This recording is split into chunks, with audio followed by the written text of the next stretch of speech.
Hi, this is Bill Watkins. We've been introduced to the story of Abram and Sarai, and God has told him to leave Haran to go to a land that he'll show him, and he's going out, has no idea where he's going.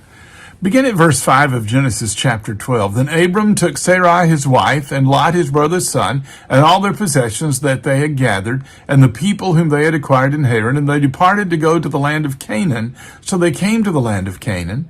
Abram passed through the land to the place of Shechem as far as the terebinth tree of Moreh. Now notice, this isn't his, he's just camping there. And the Canaanites were then in the land. Then the Lord appeared to Abram and said, "To your descendants I will give this land," not to you, but to your descendants. And there he built an altar to the Lord who had appeared to him. And he moved from there to the mountain east of Bethel, and he pitched his tent with Bethel on the west and Ai on the east. And there he built an altar to the Lord and called on the name of the Lord. So he journeyed, going on still toward the south. Well, now, he's going through this land, and God says this land is going to be yours. What does Abram do? He doesn't receive the promise, but he acts on the promise, trusting that God is going to give him exactly what he says. And so he builds an altar to the Lord. And then when he went to the next place, he built an altar of the Lord. Can I tell you that wherever you go, you need to worship God?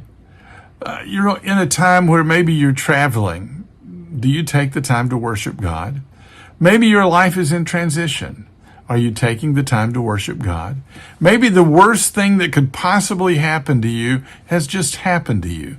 Do you take the time to worship God? God's promises are true, and he blesses those that follow according to faith in his footsteps. And so all things work together for good to those who love God and are called according to his purpose. That means that whether everything that's happened to you is good or terrible, worship God.